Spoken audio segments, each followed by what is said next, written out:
Sekarang kita ada 5.000 orang tim lapangan kita untuk nge-convert semua profilnya mereka ke platform kita. Kita menyediakan platform alternatif investment dan alternatif permodalan. Kita bilangnya marketplace microfinance. Jadi buat UMKM di pedesaan, ibu-ibu kebanyakan masuk ke platform Amarta mendanai UMKM. Itu satu hal.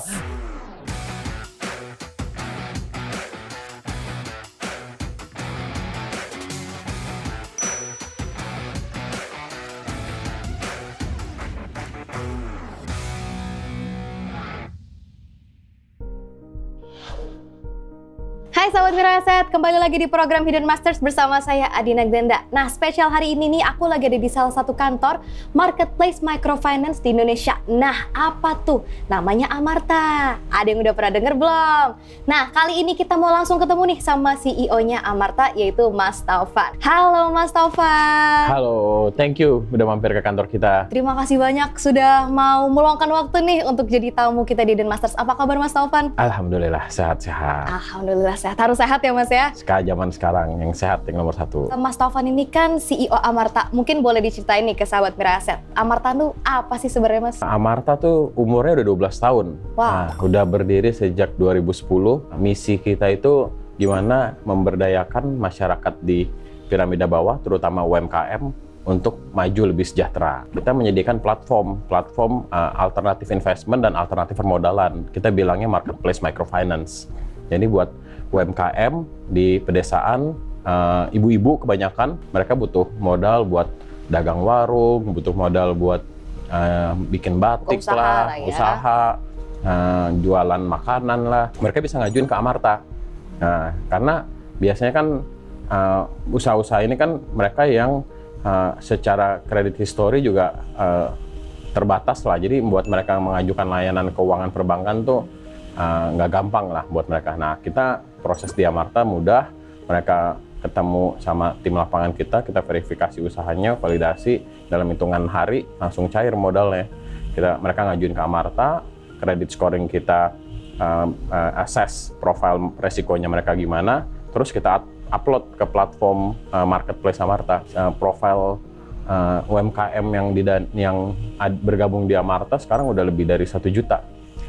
Very diversified business segments. Tadi saya cerita dari petani, pedagang kecil, ada warung-warung, ada pengrajin. Nah, di situ juga mereka kita hubungkan sama investor retail sama institutions. Ya kalau investor retail buat publik luas yang udah biasa trading saham. Nah, ini bisa jadi alternatif investment platform lah. Selain memberdayakan UMKM. Dapat returnnya menarik lagi. Cuan di kita bisa 12-15% setahun. Per tahun ya? Nah, prediktif. Nah. Oke, awalnya mendirikan Amarta ini kenapa? Kenapa tertarik membuat usaha ini untuk UMKM? Karena saya melihat bagaimana bisnis itu secara value tuh nggak cuma profit making, tapi bisa create impact. Jadi, dan bisa menyelesaikan permasalahan ekonomi sosial di Indonesia. Nah, dengan membangun platform microfinance seperti ini kan kita memudahkan UMKM itu dapat akses ke modal. Nah, mereka yang selama ini kesulitan dapat akses modal, mereka yang selama ini secara kesenjangan, terutama yang di pedesaan itu lumayan tinggi, kita membangun pemerataan. Orang-orang yang di perkotaan yang lebih punya uang lebih untuk menabung atau berinvestasi bisa disalurkan ke UMKM di pedesaan yang secara profil kredit tuh kredit worthy lah. Jadi nggak sembarangan UMKM yang saya bantu, yang saya dukung gitu loh. Oke, jadi lebihnya Amarta ini kalau dibandingkan platform P2P lain gitu? Nah, platform P2P lain yang menarik itu di Amarta langsung mendanain ke UMKM pedesaan. UMKM pedesaan yang ultra mikro kita bilangnya. Jadi mereka yang butuh modalnya 3 juta, 5 juta rupiah, 10 juta rupiah. Yang menarik dari Amarta mau ngedanain tuh langsung ke sektor usaha real. Kemudian juga di pedesaan mereka bergeraknya. Sama yang ketiga, kebanyakan ibu-ibu pengusaha mikro. Itu yang membuat kita lebih atraktif lah dibanding platform P2P lainnya. Kalau yang lain kan ada mendanai invoice financing, ada mendanai UMKM yang skalanya 100 juta ke atas, 1 miliar ke atas gitu kan. Nah, kalau yang kita very ultra micro. Bisnis mikro ini kan very cash flow fluktuatif ya. Kadang penjualan lagi bagus, kadang penjualan menurun, tapi mereka butuh sustainable access to finance. Nah, makanya ada Amarta. Kelompoknya itu bisa saling melindungi satu sama lain. Anggota di kelompoknya usahanya lagi nggak bagus, member of the grup tuh istilah kita tanggung renteng. Jadi saling ngebantuin lah pembayaran angsurannya. Jadi guyup ya gitu. Ya, guyup. Gotong royong lah semangatnya Indonesia lah. Semangat Indonesia gotong royong ya. Dan Amarta nih sebagai platform digital, bagaimana cara penetrasinya ke mereka supaya mereka tuh paham dan akhirnya mereka tuh mengerti cara penggunaan Amarta sendiri? Kita mengikuti habit dan aktivitasnya mereka seperti apa.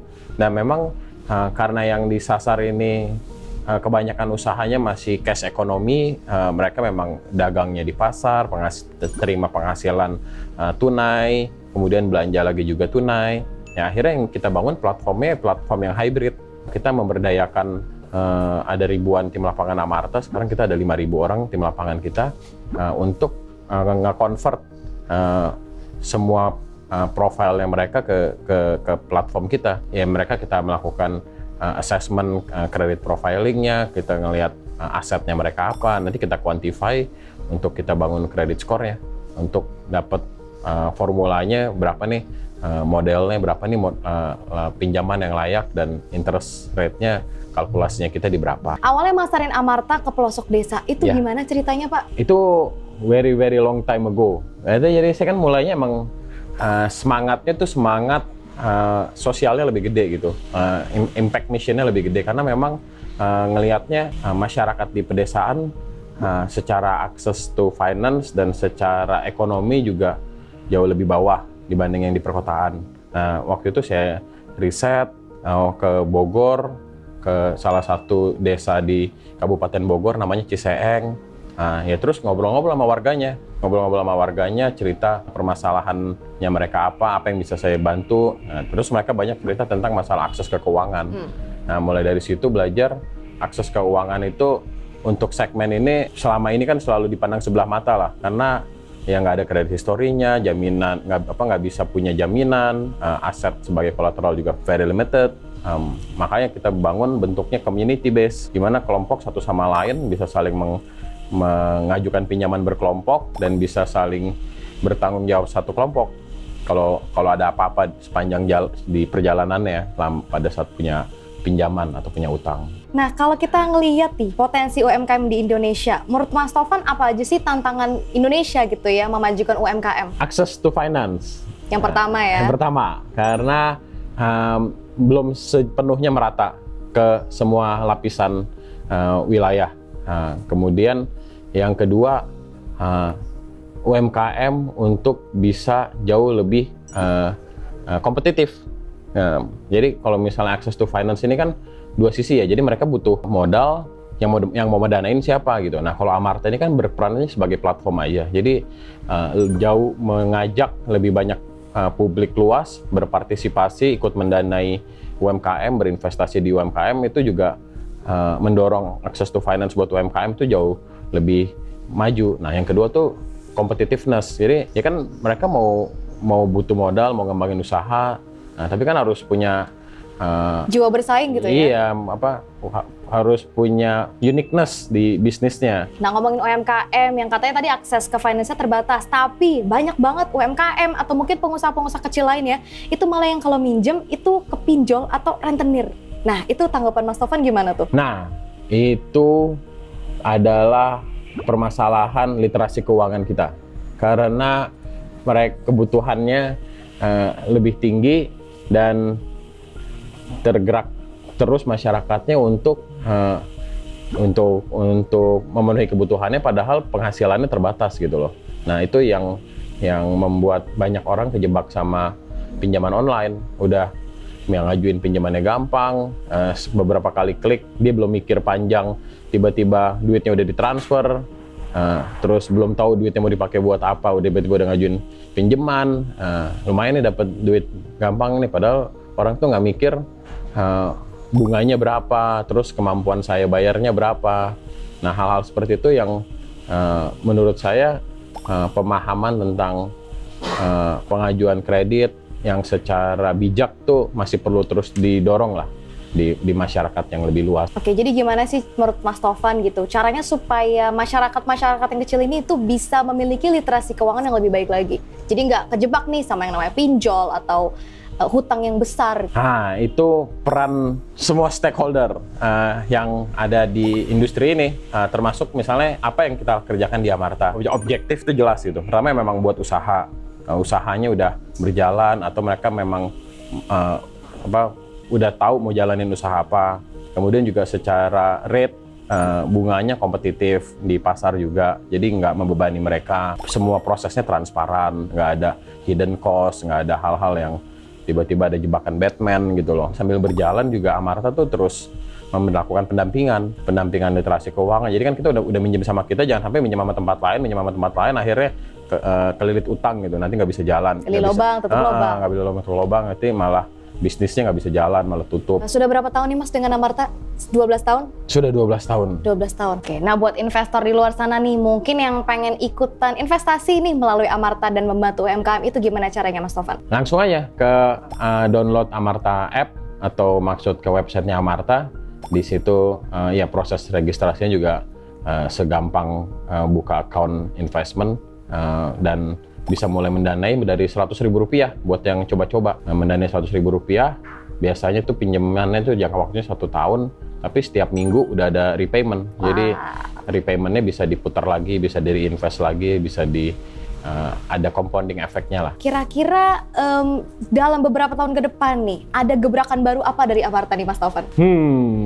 Oke. Ya, dari kita di Amarta sekarang kita udah menjangkau lebih dari 1 juta UMKM di Indonesia, udah menyalurkan 7,5 triliun pendanaan, dan NPL yang kita jaga sampai sekarang juga one of the best lah in the market, it's less than 1%. Kita bakal terus mengajak publik lebih luas untuk berpartisipasi di platformnya Amarta untuk mendanai langsung ke UMKM, karena UMKM di Indonesia kan sekarang ada 50 juta lebih gitu, dan kita baru mulai, ya butuh waktu 12 tahun buat kita mencapai 1 juta, tapi mudah-mudahan untuk mencapai 2 juta, 3 juta ke depannya dalam 2-3 tahun ke depan lebih reasonable lah buat kita.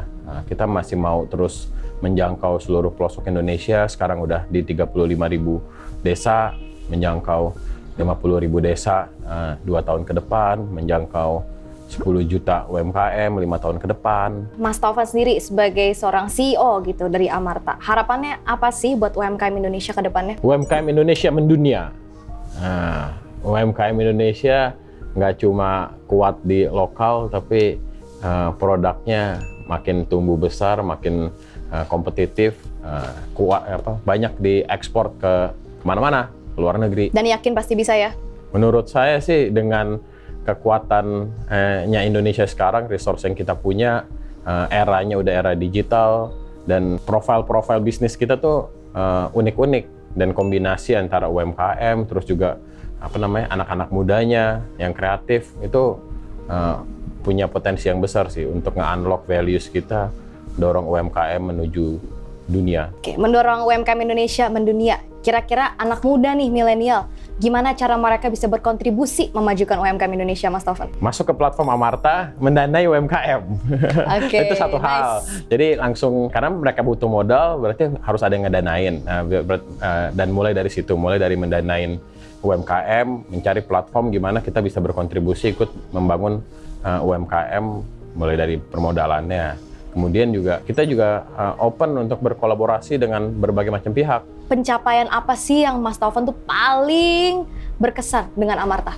Paling berkesan setiap modal yang kita salurkan melalui platform Amarta dari investor-investor itu memberikan makna tersendiri buat setiap borrowersnya, setiap mitra yang mendapatkan permodalan. Itu satu kepuasan. Forgiving lah, benar-benar sangat berkesan banget, karena mereka yang dapat modal tuh nge-value dananya tuh bukan cuma untuk ngembangin usahanya aja, tapi gimana itu memberikan manfaat buat kesejahteraan keluarganya. Mereka ngomong terima kasih ya, Amarta sudah memberikan modal buat saya. Sekarang usaha saya udah udah tambah gerobaknya lagi, tambah cabangnya lagi, empang saya lebih besar. Terus juga anak saya udah lebih jelas lagi nih, kalau saya mau danain anak saya buat S1, modalnya udah jauh lebih besar lagi. Hal-hal kayak gitu sih yang sampai sekarang tuh terus berkembang gitu. Multiplier lah value-nya dari yang udah ada di daerah sini nambah ke daerah lain, dan terus memberikan manfaat ke lebih banyak masyarakat di pedesaan. Awalnya nih mengembangkan ide yang begitu mulia, luar biasa, dan sekarang udah jalan 12 tahun. Sebenarnya background Mas Taufan sendiri tuh apa sih awalnya? Saya lulus S1 di SBM ITB. Awalnya lulus kuliah, gimana bisa kerja,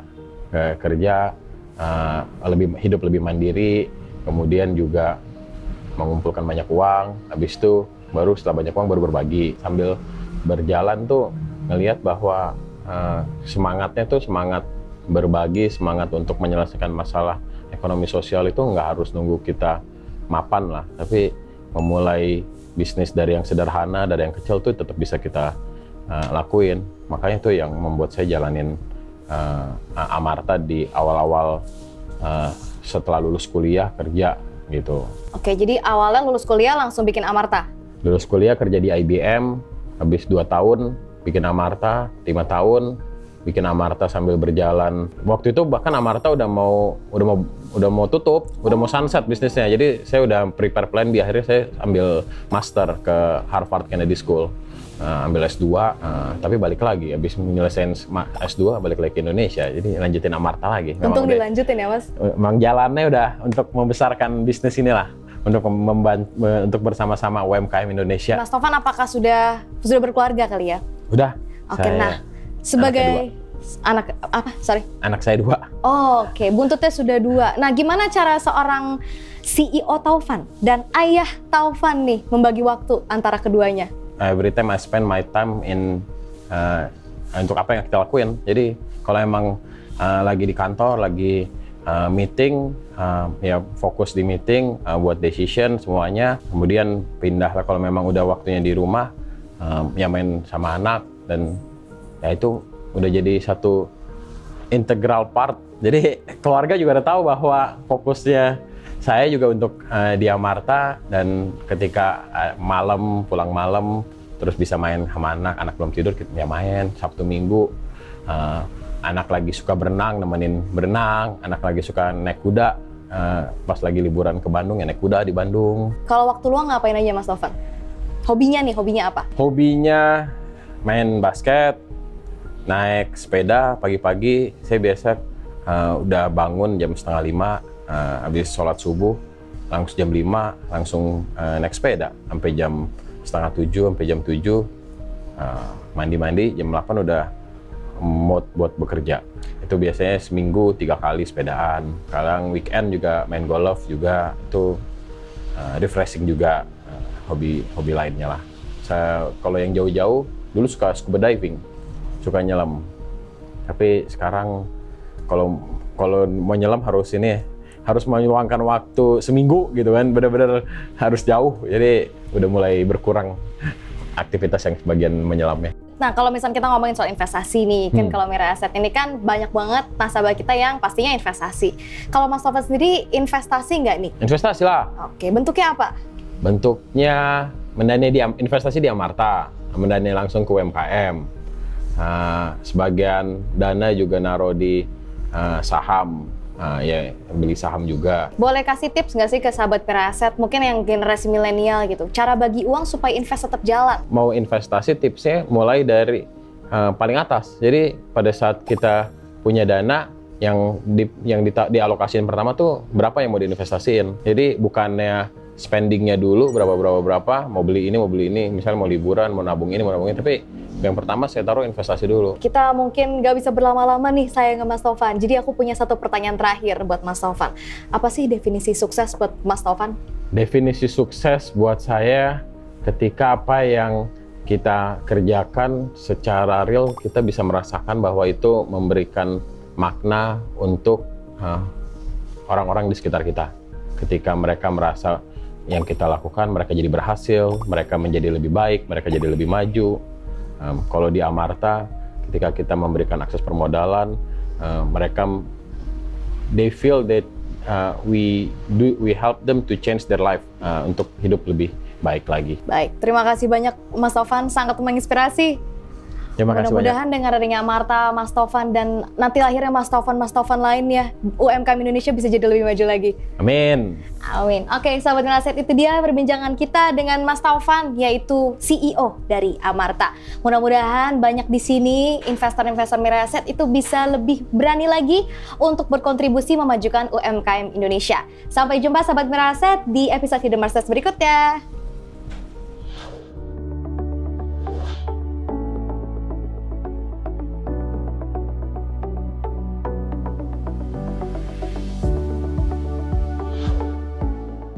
Hai sahabat Mirai Aset, jangan lupa untuk tulis di kolom komentar di bawah ini siapa master yang akan kita undang berikutnya di Hidden Masters. Jangan lupa untuk like, share, dan subscribe untuk terus menyaksikan kisah-kisah inspiratif dari para masters hanya di Hidden Masters. Sampai jumpa di episode berikutnya.